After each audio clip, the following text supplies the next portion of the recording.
लोकमत सकाळच्या पहिल्या बातमीपत्रामध्ये आपलं सगळ्यांचं स्वागत। सुरुवातीला एक मोठी बातमी। सध्या विधानसभेचं पावसाळी अधिवेशन सुरू आहे आणि अशातच अधिवेशनासंदर्भात आज कामकाज सल्लागार समितीची महत्त्वाची बैठक होणार आहे। अधिवेशनाचा कालावधी ठरवण्यासंदर्भात या बैठकीमध्ये चर्चा होणार आहे। अधिवेशन 18 जुलैपर्यंत चालवायचं की त्याआधीच संपवायचं यावर या बैठकीत निर्णय होणार आहे। विधानसभा अध्यक्ष, मुख्यमंत्री आणि दोन्ही उपमुख्यमंत्री यांच्या उपस्थितीमध्ये चर्चा होणार आहे।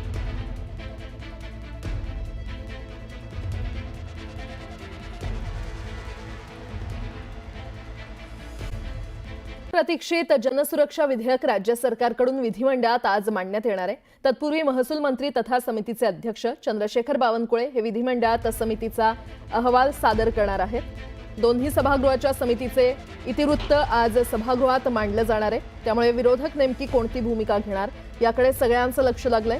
महाराष्ट्र जनसुरक्षा विधेयक, ज्याला अधिकृतपणे महाराष्ट्र विशेष जनसुरक्षा कायदा 2024 असं ओळखलं जातं, या विधेयकाचा उद्देश हा शहरी नक्षलवादावर नियंत्रण ठेवणे। सरकारचा दावा आहे की हे विधेयक UAPA आणि BNS यासारख्या विद्यमान कायद्यांमधील त्रुटी दूर करतं। दरम्यान विरोधी पक्षांनी याला तीव्र विरोध केलाय। हे विधेयक यापूर्वी 2024च्या पावसाळी अधिवेशनात सादर करण्यात आलं होतं, मात्र विरोधामुळे ते मंजूर झालं नाही आणि त्याला महसूल मंत्री चंद्रशेखर बावनकुळे यांच्या अध्यक्षतेखालील संयुक्त विधिमंडळ समितीकडे पुनरावलोकनासाठी पाठवण्यात आलं होतं।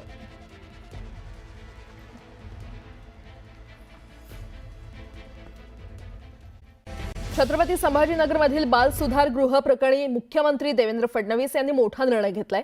विद्यादीप बाल सुधार गृहाची मान्यता रद्द होणार आहे अशी घोषणा मुख्यमंत्री देवेंद्र फडणवीस यांनी केली आहे। जिल्हा महिला बाल कल्याण अधिकारी निलंबनासह पोलिसांनी 3 जणांवर गुन्हे दाखल करून त्यांना ताब्यात घेतलेले आहे। तर या बाल सुधार गृहात होणाऱ्या छळाला कंटाळून 9 मुलींनी पलायन केलं होतं। या संदर्भात सरकारला विरोधकांनी चांगलंच घेरलं होतं। त्यानंतर मुख्यमंत्र्यांनी या संदर्भातली घोषणा केली आहे। असं असलं तरी राज्यातल्या इतर सुधारगृहांची तपासणी करण्याची मागणी नागरिकांकडून केली जाते। आणि या संदर्भात अधिक माहिती देत आहेत आमचे प्रतिनिधी सिद्धार्थ गोदाम आपल्यासोबत जोडले गेलेले आहेत। सिद्धार्थ, छत्रपती संभाजीनगरमधील जे विद्यादीप बाल सुधार गृह होतं त्याची मान्यता आता रद्द होणार आहे, तसा निर्णय किंवा तशी घोषणा मुख्यमंत्री फडणवीसांनी केली आहे, काय अपडेट? निश्चितपणे विद्यादीप बालगृहाबद्दल सरकारने अत्यंत सकारात्मक पावलं उचललेले आहेत। एक तर सर्वप्रथम काल सभागृहामध्ये मुख्यमंत्री देवेंद्र फडणवीस यांनी विद्यादीप बाल सुधार गृहाची मान्यता रद्द होणार असल्याची घोषणा केली।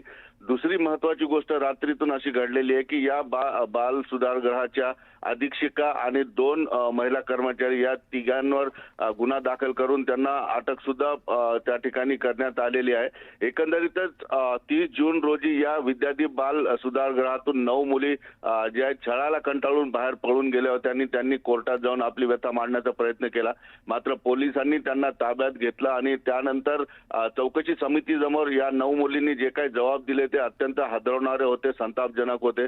त्यांचा छळ त्या ठिकाणी केला गेला आणि काही लोकांनी याबद्दल असं सुद्धा आरोप केलेला आहे की या बाल सुधार गृहामध्ये धर्मांतराचा प्रयत्न झालेला आहे आणि ज्या मुली धर्मांतराला विरोध करतील त्या मुलींना मारहाण केली गेली, त्यांना उपाशी ठेवलं गेलं, अशा पद्धतीचे आरोप झालेले। मुलींच्या ओटीपोटीवर आणि कपाळावर पवित्र पाणी शिंपून क्रॉस चे चिन्ह काढणे किंवा मुलींची जबरदस्तीने जे आहे प्रेग्नन्सी टेस्ट करणे, अशा पद्धतीचे आरोप या मुलींनी बाहेर आल्यानंतर केले होते। त्यामुळे विरोधी पक्षनेते अंबादास दानवे या प्रकरणामध्ये आक्रमक राहिले सभागृहात सुरू असलेल्या अधिवेशनामध्ये आणि त्यांच्या प्रश्नाला उत्तर देताना मुख्यमंत्र्यांनी ही काल घोषणा केली की या विद्यादीप बाल सुधार गृहाचा परवाना रद्द होईल। ऑलरेडी 1 जून रोजी या बाल सुधार गृहाची जी मान्यता होती ती संपलेली होती आणि त्यानंतर रिन्युएशन करणं गरजेचं होतं, ते केलं गेलं नाही। त्यामुळे या बाल सुधार गृहाची मान्यता रद्द करण्यात आलेली आहे। अधीक्षिका आणि 2